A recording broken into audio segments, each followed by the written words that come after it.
Bismillahirrahmanirrahim. Assalamualaikum warahmatullahi wabarakatuh. Alhamdulillahi rabbil alamin. Wabihi nasta'in ala umuri dunya waddin. Wassalatu wassalamu ala ashrafil anbiya'i wa imamil mursalin, Nabiyyina Muhammadin alaihi afdalus salati wa atamut taslim, wa ala alihi wa ashabihi ajma'in wa sallama tasliman mazidan ila yaumiddin, thumma amma ba'd. Allahumma inna nas'aluka ilman nafi'an wa na'udzu bika min ilmin la yanfa'. Para hadirin jamaah rahimani wa rahimakumullah, alhamdulillah kita bersyukur kepada Allah Subhanahu wa taala. Pada kesempatan sore hari yang berbahagia ini, kita berada di tanggal 10 dari bulan Dzulqa'dah 1447 Hijriah. Kita dipertemukan kembali di majelis ini, dan kita memohon kepada Allah semoga majelis kita ini menjadi wasilah untuk kita bisa mengevaluasi perbekalan kita, persiapan kita menuju Allahu Rabbul Alamin. Karena demikianlah yang kemudian diperintahkan oleh Allah Subhanahu wa taala, wa tazawwadu fa inna khairaz zadi taqwa. Dan berbekalah kalian, sesungguhnya bekal yang terbaik itu adalah takwa. Sahabat yang mulia Ali bin Abi Thalib radhiyallahu taala anhu, beliau pernah menyampaikan, at-taqwa al-khawfu minal jalil, wal amalu bin tanzil, wal qana'atu bil qalil, wal isti'dadu li yaumir rahim. Yang namanya takwa itu adalah takut kepada Allah al-jalil, yang maha agung. Wal amalu bin tanzil, mengamalkan at-tanzil, yang dimaksud adalah Al-Quranul Karim. Wal qana'atu bil qalil, dan qanaah, menerima dengan lapang hati terhadap jatah Allah yang diberikan kepada kita walaupun sedikit. Wal isti'dadu li yaumir rahil, dan takwa itu adalah bersiap-siap menghadapi yaumur rahil, hari perpindahan, yakni menghadapi kematian, menghadapi kehidupan akhirat. Di sini ada poin penting, bahwa ternyata persiapan menghadapi kematian itu lebih utama dan harus lebih diutamakan dibandingkan seluruh persiapan-persiapan yang kaitannya dengan urusan dunia. Maka hadirin jamaah yang dirahmati Allah, mengevaluasi ketakwaan diantaranya adalah dengan mengevaluasi perbekalan kita, mempersiapkan diri untuk menghadapi yaumur rahil, hari perpindahan, yakni kematian, berpindahnya kita dari alam dunia menuju ke alam kubur, berpindahnya kita dari alam kubur menuju kehidupan akhirat yang kekal abadi. Maka manusia yang memiliki sifat lalai mesti selalu harus diingatkan dan diperingatkan. Karena persiapan yang sering disiapkan manusia rata-rata persiapan-persiapan dunia. Mereka lalai, mereka lupa bahwa persiapan yang paling inti itu adalah mempersiapkan kematian, mempersiapkan bekal mati. Walhamdulillah, kita bersyukur kepada Allah. Hadirin jamaah yang dirahmati Allah, dalam perputaran waktu 1 tahun yang terdiri dari 12 bulan itu, Allah Subhanahu wa taala mempersiapkan bagi kita waktu-waktu yang sangat istimewa, waktu-waktu yang spesial, untuk kemudian menjadi fasilitas bagi para hamba Allah melakukan percepatan, meraup limpahan keuntungan pahala di sisi Allah Subhanahu wa taala. Nah, di antaranya Allah persiapkan waktu-waktu yang Allah Subhanahu wa taala sucikan, seperti saat ini yang kita sedang berada di dalamnya. Ya, bulan Dzulqa'dah, kemudian bulan depan masuk bulan Dzulhijjah, bulan depannya lagi kita masuk bulan Muharram. ketiga-tiganya bulan yang Allah Subhanahu wa taala sucikan. Ini sejatinya kasih sayang Allah yang seharusnya kita terima dengan lapang hati. Ini kasih sayang Allah Subhanahu wa taala yang tidak boleh disia-siakan. Kenapa? Karena bulan-bulan haram seperti ini adalah peluang emas, momentum yang sangat berharga bagi kita untuk melakukan percepatan ya di dalam meraih pahala yang berlimpah di sisi Allah Subhanahu wa taala. Maka hadirin jamaah yang dirahmati Allah, mempersiapkan diri untuk kematian kita di antaranya ini ya dengan memanfaatkan, memakmurkan waktu-waktu yang Allah Subhanahu wa taala spesialkan untuk kita dengan sebaik-baiknya amal.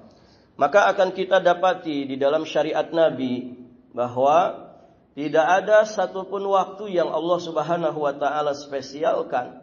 Tidak ada satupun tempat yang Allah Subhanahu wa taala kemudian lebihkan keutamaannya dari tempat-tempat yang lain, melainkan Allah dan Rasul-Nya pasti memberikan bimbingan terbaik.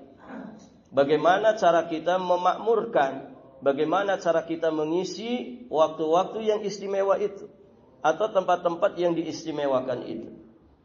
Nah, termasuk bulan-bulan ini hadirin jamaah yang dirahmati Allah, maka alangkah baiknya ya untuk kita sedikit mengingat kembali bahwa di bulan depan nanti, yakni bulan Dzulhijjah, ada satu amalan besar ya yang dihadapi oleh kaum muslimin yang oleh orang kita disebut ibadah kurban. Yang tentu beriringan dengan ibadah besar yang menjadi salah satu di antara rukun Islam yang lima. Yakni rukun Islam yang kelima namanya ibadatul hajj. Al-hajj ya ila baitillahil haram. Menunaikan ibadah haji ke baitillahil haram. Semoga kita semua diberi kesempatan, kemudahan, diberikan rezeki untuk bisa melaksanakan rukun Islam yang kelima ini. Amin Allahumma ya rabbal alamin. Dan semoga saudara-saudara kita yang akan berangkat menunaikan ibadah haji, Allah berikan kesehatan, kekuatan, keberkahan, pertolongan, taufik dan inayah sehingga mereka pulang mendapatkan hajjun mabrur. Ya, haji yang mabrur, haji yang diterima di sisi Allah Subhanahu wa taala dan berbuah surga di akhirat. Amin Allahumma ya rabbal alamin. Baik para jamaah, kita yang belum berkesempatan, belum diberikan karunia untuk bisa berangkat ke sana, maka jangan berkecil hati. Mengapa demikian? Karena ibadah itu bisa dilakukan dimanapun. Berlomba untuk meraih pahala bisa dilakukan dimanapun. Nah, kalau kita tidak berangkat haji, berarti kita tidak mendapatkan tempat-tempat istimewa. Tapi waktu-waktu istimewanya, insyaallah ta'ala kita akan dapatkan. Walaupun kita ada di tanah air seperti ini. Maka tetap bisa bersaing pahala dengan mereka yang sedang menunaikan ibadah haji. Nah, salah satu di antaranya, dan ini ibadah besar yang menjadi syiar Islam dan juga kaum muslimin, yakni ibadah kurban. Nah, sedikit kita ingin membahas dan mengingatkan terkait dengan ibadah kurban ini. Para hadirin jamaah yang dirahmati Allah, ini ibadah besar yang seharusnya kita memiliki ilmu ya tentang ibadah ini supaya ibadah besar ini sesuai dengan jenis ibadahnya. Ibadah besar, mudah-mudahan harapan kita menghasilkan pahala yang besar pula. Itu harapannya. Maka yang sangat mendesak, sangat kita butuhkan adalah bagaimana berilmu sebelum berucap dan berbuat. Begitu wasiatnya Imam Al-Bukhari di dalam kitab sahihnya. Al-ilmu qabla al-qawli wal amal. Berilmu dulu sebelum berucap dan berbuat. Karena ucapan dan perbuatan, amalan yang didasari dengan pijakan ilmu tentu berbeda dengan ucapan dan perbuatan atau amalan yang tidak pakai ilmu. Orang-orang Nasrani itu semangat di dalam beramal. Tapi amal mereka itu tidak didasari oleh ilmu. Sehingga para jamaah yang dirahmati Allah, Allah menyebut mereka adh-dhalin, orang-orang yang tersesat. Pun sebaliknya, kalau kita sudah berilmu, berusahalah semangat mengamalkan ilmu. Karena ternyata orang-orang Yahudi disebut oleh Allah Subhanahu wa taala al-maghdub, orang-orang yang dimurkai Allah Subhanahu wa taala karena mereka punya ilmu tapi tidak mau mengamalkan ilmunya.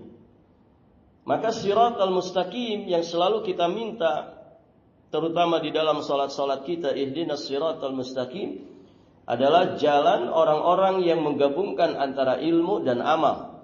Mereka menuntut ilmu agama untuk diamalkan, dan tidaklah mereka beramal kecuali dengan dasar pijakan ilmu yang benar. Maka hadirin jamaah yang dirahmati Allah, sedikit kita ingin mengulang kembali beberapa poin yang mudah-mudahan menjadi dasar pijakan kita untuk kita memaksimalkan ibadah kurban. Ya, dalam syariat Islam para jamaah, ibadah kurban itu di bulan Dzulhijjah tanggal 10 sampai akhir dari hari tasyrik. Jadi 4 hari waktu penyembelihan. Di dalam Islam, istilah nyembelih binatang, bahimatul an'am, dalam rangka bertaqarrub kepada Allah, itu disebut udhiyah. Udhiyah itu istilahnya. Kalau bentuk pluralnya, jamaknya, bentuk banyaknya jadinya adhahi. Adhahi. Maka hari rayanya disebut Idul Adha. Karena ibadah inti di dalamnya diantaranya udhiyah, menyembelih hewan yang disebut oleh orang kita hewan kurban. Adapun istilah kurban sejatinya istilah yang lebih umum. Karena kurban dari kata kurbah atau kurb, yang artinya dekat. Maka pada dasarnya seluruh jenis ibadah yang kita lakukan dalam upaya taqarrub kepada Allah, itu sejatinya bisa disebut kurban. Kita sedekah, itu sama saja kurban. Kita berzakat, sama dengan kurban. Ya, kita baca Quran, ya kita berzikir kepada Allah, kita salat, kita puasa, maka secara umum itu semuanya bentuk kurban, upaya mendekatkan diri kepada Allah dengan melakukan ibadah. Maka istilah intinya dari ibadah di bulan Dzulhijjah itu adalah adhahi atau udhiyah. Hari rayanya disebut Idul Adha. Idul Adha. Baik para jamaah, namun karena di kita ini sudah familiarnya kurban, kita sebut kurban saja. Baik para jamaah, istilah kurban itu dijelaskan oleh Imam Ibnu Mulakkin, ma tudbahu minan na'am taqarruban ilallahi ta'ala yaumal 'id wa ayyamat tasyrik.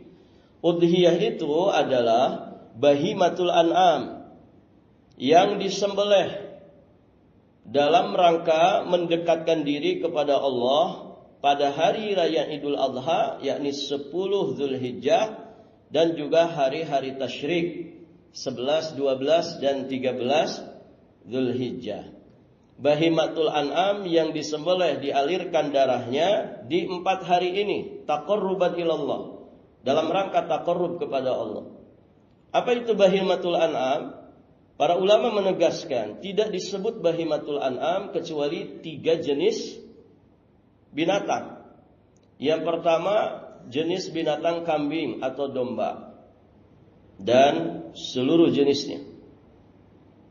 Pokoknya yang masuk kambing-kambingan, masuk domba-dombaan, itu berarti masuk kategori bahimatul an'am. Yang kedua sapi dengan segala macam jenisnya. Ada berapa jenis sapi, Pak?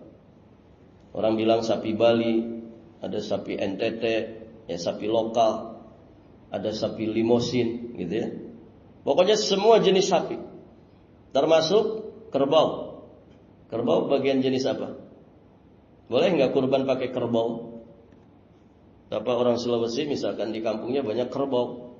Nah, saya mau nyembelih kerbau saja, boleh tidak? Boleh, karena kerbau kata para ulama itu bagian dari jenis bakor, bagian dari jenis sapi. Ya. Di kita saja kan ada kisahnya, kan begitu ya. Sebetulnya sapi sama kerbau itu katanya gitu ya, salah pakai baju gitu kan. Barakallahu fikum. Itu kan cerita masyarakat kita, nggak ada asal usulnya. Tapi menunjukkan bahwa sapi dan kerbau itu, barakallahu fikum, mereka satu rumpun, satu jenis. Kemudian unta, ya unta dengan beragam jenisnya. Ada unta punuk 1, ada unta punuk 2, ada unta merah, atau mungkin jenis-jenis unta yang lainnya. Nah itu semua bahimatul an'am. Nah kalau bahimatul an'am itu disembelih di tanggal 10, 11, 12, 13 dalam rangka taqarrub kepada Allah, nah itulah yang disebut ibadah udhiyah atau ibadah adhahi yang orang kita menyebutnya ibadah kurban. Hadirin jamaah yang dirahmati Allah, bagaimana supaya kurban kita itu mendatangkan pahala yang maksimal? Ya, karena seorang muslim ya ketika melakukan amalan dia akan berusaha menjaga dan memperhatikan kualitasnya. Tidak asal yang penting gugur kewajiban saya, yang penting saya sudah melaksanakan apa yang disunnahkan. Tapi bagaimana dia kemudian selalu perhatian kepada kualitasnya? Maka sebagaimana ibadah-ibadah yang lain, supaya ibadah kurban kita dinyatakan sah secara hukum agama, kemudian bisa menghasilkan pahala yang maksimal di sisi Allah, ada poin-poin yang harus kita perhatikan. Nah ini pijakan secara umum saja. Yang pertama, niat yang ikhlas. Ketika menyembelih hewan kurban, tadi ya, tidak ada niat, tidak ada kepentingan kecuali taqarrub ilallahi azza wa jalla. Kita ingin mendekatkan diri kepada Allah Subhanahu wa ta'ala. Ibadah kurban itu ibadah besar. Ibadah besar itu para jamaah biasanya juga sangat identik dengan godaannya, hambatan dan rintangannya, terutama godaan untuk tidak ikhlas. Begitu ya. Sama ibadah haji juga demikian. Maka niat ini mendasar sekali. Jangan sampai kita dikecohkan oleh syaitan, dipalingkan hati kita sehingga niat kita enggak lempeng lagi. Hadirin jamaah yang dirahmati Allah, maka jangan bawa kepentingan apapun dalam ibadah. Pokoknya kepentingannya lillah fillah billah. Kepentingannya untuk kebahagiaan, keselamatan akhirat kita. Sudah itu tok. Itu yang dikatakan ikhlas. Innamal a'malu binniyat wa innamal likulli imri'in ma nawa. Ya sesungguhnya amalan itu sangat bergantung kepada niatnya, dan sesungguhnya setiap orang akan mendapatkan sesuai dengan apa yang dia niatkan. Hadirin jamaah yang dirahmati Allah, jangan sampai amal-amal besar kemudian pahalanya jadi kecil atau bahkan berubah jadi dosa gara-gara apa? Gara-gara salah niat. Ya sebagaimana dinasihatkan oleh para ulama, rubba amalin kabir tusaggiruhun niyah. Betapa banyak amalan yang besar ternyata menjadi kecil pahalanya, bahkan berubah jadi dosa gara-gara niat yang salah, maksud dan tujuan yang tidak benar. Maka jangan masukkan kepentingan politik ke ibadah kurban kita. Jangan masukkan kepentingan pangkat, jabatan, kedudukan, kepentingan dunia ke dalam ibadah kurban kita. Sudah murnikan saja karena Allah. Ibadah yang lain juga demikian kan. Kalau nyumbang karpet jangan masukkan kepentingan apapun. Sumbang karpet aja ke masjid. Ya jangan sampai seperti yang viral itu, ya. Marah-marah karena sudah nyumbang karpet ke masjid, kemudian orang-orang di masjid tidak nyoblos dia, gitu kan? Akhirnya dikembalikan karpetnya ke rumahnya. Nah ini mengenaskan para hadirin jamaah yang dirahmati Allah. Ya bagaimana orang yang tidak ikhlas itu di dunia saja sudah ditampakkan. Ya bagaimana di kehidupan akhirat. Taib, hadirin jamaah yang dirahmati Allah. Karena sejatinya ibadah kurban ini bukan daging dan darahnya yang sampai kepada Allah, tetapi ketakwaan hati kita yang sampai kepada Allah. Jadi bukan daging, bukan tertumpahnya darah semata yang diinginkan dari ibadah kurban itu. Tapi lebih dari itu, keikhlasan seseorang di dalam mendekatkan diri kepada Allah lah yang menjadi intisari dari ibadah besar ini. Maka ditegaskan di surat Al-Hajj ayat 37. la yanalallahu luhumuha wala dima'uha walakin yanaluhu taqwa minkum. Daging-daging unta dan darahnya itu sekali-kali tidak akan dapat mencapai keridhaan Allah, tetapi ketakwaan dari kamulah yang dapat mencapai ridha Allah itu. Jadi jaga niat. Siapapun yang akan menjadi muqarrib, jaga niatnya supaya tetap lempeng karena Allah Subhanahu wa taala. Jangan mengikutkan kepentingan apapun di dalamnya. Kemudian hadirin jamaah yang dirahmati Allah. Yang kedua, yang dikurbankan adalah bahimatul an'am. Jangan hewan sembarangan. Ustaz, saya peternak ayam gitu ya. Ada 10 kandang. Satu kandangnya 5.000 ekor. Saya nanti di musim kurban ya mau kurbankan itu satu kandang saja. 5.000 ekor ayam dikurbankan. Boleh tidak, Pak? Boleh tidak? Itu kalau dihargakan mungkin seharga sapi misalkan. Boleh tidak? Disembelih itu di hari Idul Adha, dibagi-bagikan. Kita katakan hitungannya itu sembelihan biasa, sedekah biasa, tidak masuk kategori ibadah kurban. Kenapa? Karena ibadah kurban itu harus dengan bahimatul an'am. Tadi bahimatul an'am itu cuma 3 jenis binatang saja. Kambing, sapi, kemudian unta. Dan ini sesuai dengan ijma'nya para ulama. Imam An-Nawawi menukil ijma' tentang itu. Wa ajma'al ulama ala annahu la tujzi ad-dhahiyatu bi ghairil ibil wal baqar wal ghanam. Bahwasanya ulama telah sepakat ibadah kurban itu tidak sah kecuali dengan hewan unta, hewan sapi dan juga hewan kambing. Jadi kalau ayam tidak masuk, bebek tidak masuk, entok tidak masuk. Hadirin jamaah yang dirahmati Allah. Taib. Hanya 3 jenis ini saja. Kemudian perhatikan juga umurnya. Nah, ini poin ketiga. Jadi para jamaah yang mau berkurban harus cek umurnya, perhatikan umurnya.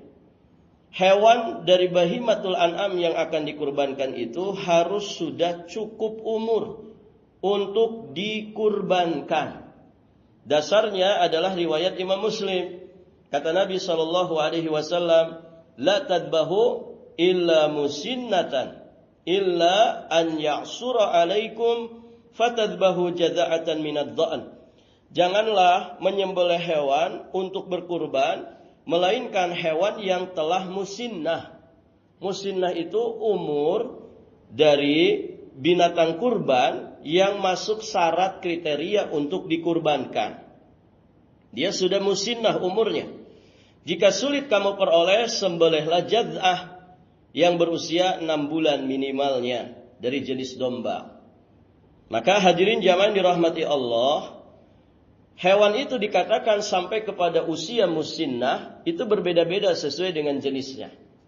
Kalau unta dikatakan dia sudah sampai di usia musinnah yang menjadi syarat hewan, ya umur hewan untuk dikurbankan itu di usia 5 tahun, genap 5 tahun. Itu untuk unta.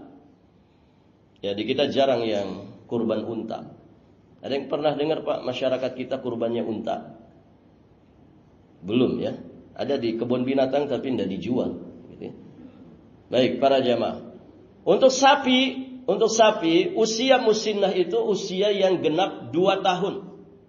Berarti belum 2 tahun tidak masuk kriteria dan kurbannya nggak sah. Jadi tanya dulu, kalau mau beli sapi ini, Pak, berapa usianya? Sudah genap 2 tahun belum? Minimalnya genap 2 tahun. Berarti 24 bulan. Kalau belum, tidak boleh jadi hewan kurban. Adapun kambing, usia musinnahnya itu genap 1 tahun. Kambing kacang. Usia musinnahnya genap 1 tahun. Lebih tidak masalah. Ya. Hadirin jamaah dirahmati Allah. Bagaimana dengan domba? Domba itu boleh ya usianya genap 6 bulan. Untuk do'an. Do'an itu jenis domba. Beda ya, kambing sama domba. Hadirin jamaah dirahmati Allah, untuk domba boleh ya domba yang usianya jada'ah, yakni genap 6 6 bulan. Tapi kambing kalau belum genap setahun tidak bisa. Baik, hadirin jamaah yang dirahmati Allah. Ada hikmah yang dijelaskan oleh para ulama tentang batasan umur yang ditetapkan oleh Nabi ini. Apa hikmahnya? Para hadirin jamaah yang dirahmati Allah. Ada penjelasan menarik dari Syekh Abdullah Al-Bassam rahimahullahu ta'ala dalam kitabnya Tawdihul Ahkam. Beliau menjelaskan hikmah batasan usia dari hewan kurban itu. Kata beliau, as-saniyu min bahimatil an'am ma tajawaza lahmuhu tawrar rakhawati wal muyu'ah walam yasil ila darajatil usri wal adalah. Kata beliau, hewan yang dikatakan sani, yang telah tumbuh gigi depannya, adalah hewan yang dagingnya telah melewati keadaan lunak namun belum sampai keras. Belum sampai keras dan alot. Jadi usia-usia hewan kurban yang ditetapkan di dalam syariat Nabi itu, yang tadi domba harus genap 6 bulan, kambing harus genap setahun, sapi harus genap 2 tahun, unta harus genap 5 tahun. Itu usia-usia di mana si binatang ini sudah melewati keadaan daging lunak. Sudah melewati daging lunak, berarti dagingnya sudah tidak lunak lagi, tapi juga belum sampai ke daging yang alot. Berarti usia yang pas. Usia yang pas di mana kalau disembelih, disitulah binatang itu sedang enak-enaknya dinikmati dagingnya. Nah, ini luar biasa. Kalau bukan karena wahyu ini tidak bisa, para jamaah yang dirahmati Allah. Ini wahyu dari Allah Azza wa Jalla. Di zaman Nabi kira-kira ada dokter hewan nggak, Pak? Belum ada kan? Belum ada. Belum ada fakultas peternakan. Belum ada. Sehingga barakallahu fikum, ini murni wahyu dari Allah Azza wa Jalla. Ya, sampai kemudian ditetapkan batasan-batasan usia dari hewan itu. Ternyata di usia-usia itulah daging hewan itu sedang bagus-bagusnya dagingnya kalau kemudian disembelih dan dinikmati. Tidak terlalu lunak, juga tidak terlalu alot. Tengah-tengah, pas. Baik, hadirin jamaah yang dirahmati Allah. Nah, ini tentu pelajaran berharga bagi kita, hadirin jamaah yang dirahmati Allah.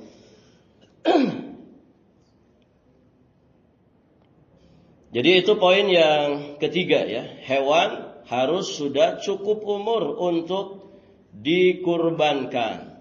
Kemudian yang berikutnya, hewannya tidak boleh cacat. Hewannya tidak boleh cacat. Karena tidak pantas mempersembahkan sesuatu kepada Allah dengan keadaan cacat. Ibadah itu jangan cacat. Maksimalkan ibadah itu. Hadirin jamaah yang dirahmati Allah. Ya, kita kalau ngasih sesuatu ke orang yang kita cintai saja di dunia ini, Pak, pasti inginnya yang terbaik kan begitu. Bapak kasih nafkah, pengennya kan yang terbaik ke istri dan anak-anak. Kita memberi hadiah ke bestie kita misalkan, pasti nggak asal-asalan, pengen yang terbaik. Kenapa? Karena kita cinta kepada mereka. Hadirin jamaah yang dirahmati Allah. Bagaimana kemudian kita mempersembahkan sesuatu kepada zat yang seharusnya kita cintai melebihi cinta kita kepada apapun? Maka tidak layak kemudian mempersembahkan sesuatu yang cacat. Maka jenis binatang yang dikurbankan itu hewannya tidak cacat.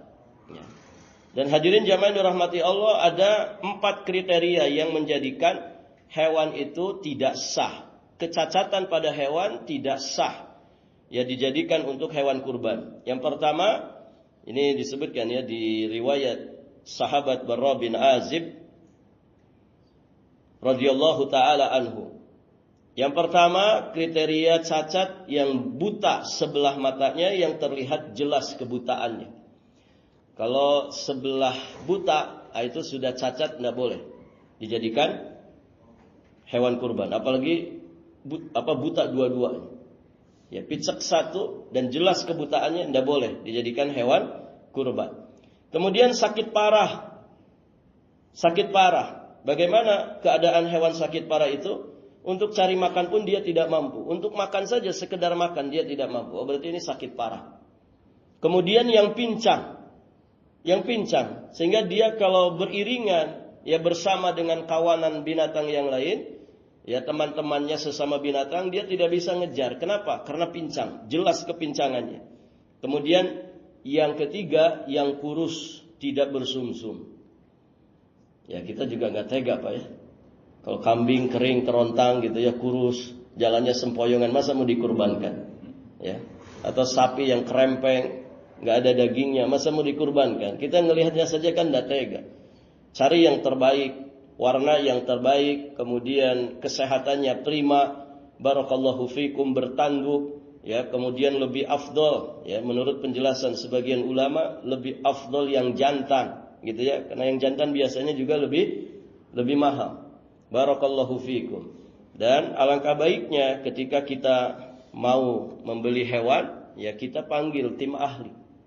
Gitu ya. Barangkali Bapak mau kurban sapinya 20 ekor, gitu kan?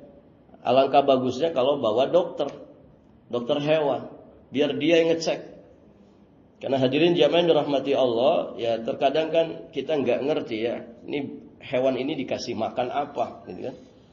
Ada kejadian waktu ada satu kepanitiaan kurban para jamaah, kemudian ada sidak dadakan dari Dinkes ya, Dinas Kesehatan. Disidak, ternyata Pak ini ada sapi, pas dibelek itu apa ini? Hatinya, pas dibelek hatinya, dibelek ini cacing semua. Gepeng, cacingnya gepeng-gepeng. Kita aja ngelihatnya serem gitu para jamaah. Dan ini terjadi. Nah kita kan tidak ngerti ini. Ini kalau di manusia berarti penyakit dalam kan Pak ya? Penyakit dalam. Ini sapinya kelihatannya aman-aman saja, sehat saja. Tapi ketika sudah disembelih, kemudian hatinya dibelek, itu keluar cacing, gepeng-gepeng cacingnya. Hadirin jamaah yang dirahmati Allah. Nah, yang begini ini yang tentu ya kita sebagai muslim ingin ibadah kita ini ibadah yang maksimal. Maka alangkah baiknya barakallahu fikum ya, mungkin kita bekerja sama ya dengan orang-orang yang memang punya keahlian mendeteksi keadaan binatang itu, supaya binatang yang kita kurbankan itu betul-betul yang sedang prima, yang sedang sehat. Ya, manusia saja kan begitu ya. Ada yang kelihatannya sehat-sehat saja, tiap hari olahraga, main futsal, tapi dalamannya kan tidak tahu kita. Tiba-tiba sesak, ya serangan jantung, ya ternyata lewat saja, begitu kan? Nah ini para jamaah yang dirahmati Allah. Ini kalau bapak-bapak di sini sering check up ya. Mudah-mudahan kita semua sehat semua. Barakallahu fikum. Nah demikian para jamaah. Nah itu beberapa poin yang menjadi pijakan dasar untuk kita bisa memaksimalkan ibadah kurban yang akan kita kerjakan insyaallah taala dalam rentang waktu sebulan ke depan. Ya, sekarang kan 10 Dzulqa'dah. 10 Dzulqa'dah. Dan waktu penyembelihan dimulai 10 Dzulhijjah setelah salat Idul Adha. Sampai akhir dari hari tasyrik sebelum terbenamnya matahari tanggal 13 di hari tasyrik. Ya, itu waktu yang dibolehkan kita menyembelih ibadah kurban, walaupun lebih utama di tanggal 10-nya. Dan para jamaah, ini harus kita syiarkan dan harus kita sampaikan kepada masyarakat kaum muslimin supaya mengagungkan waktu-waktu yang agung seperti ini. Sepakat para ulama, para jamaah, hari-hari istimewa itu 10 hari pertama Dzulhijjah. Itu afdalul ayyam fid dunya. Seutama-utamanya hari-hari di kehidupan dunia ini ya 10 hari pertama Dzulhijjah. Kenapa? Karena kata para ulama, ummahatul ibadah kumpul di situ. Induk-induknya ibadah kumpul semua di situ. Rukun Islam itu kumpul semuanya di situ. Masya Allah. Hadirin jamaah yang dirahmati Allah. Dan ini harus disiarkan ke masyarakat kita.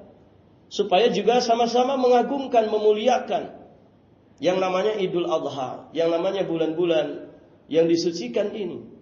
Karena sebagian masyarakat kita tahunya bulan istimewa itu Ramadan saja. Kan begitu Pak? Coba bandingkan Idul Adha dengan Idul Fitri, meriah mana? Meriah mana, Pak?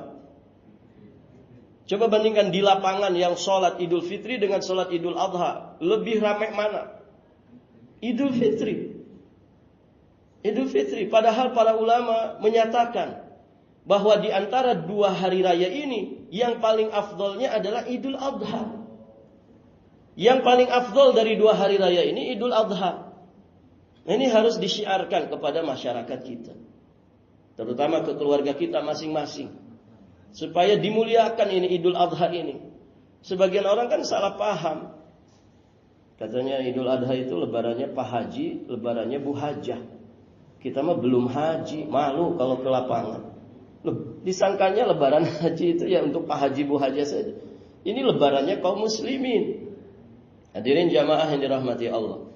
Nah ini mohon diperhatikan. Maka ada sekian banyak sekali amalan-amalan yang sangat-sangat dianjurkan, disunahkan untuk kita perbanyak ya di bulan Dzulqa'dah, Dzulhijjah, bahkan sampai nanti bulan Muharram. Demikian para jamaah, ini sedikit saja yang bisa disampaikan karena waktu kita terbatas. Masih banyak poin-poin yang lain terkait dengan permasalahan ini. Semoga yang sedikit ini menjadi pijakan dasar untuk setidaknya kita punya perhatian yang besar terkait dengan ibadah di bulan-bulan istimewa seperti ini. Barakallahu fikum. Baik, jika ada pertanyaan sebelum ditutup dipersilakan.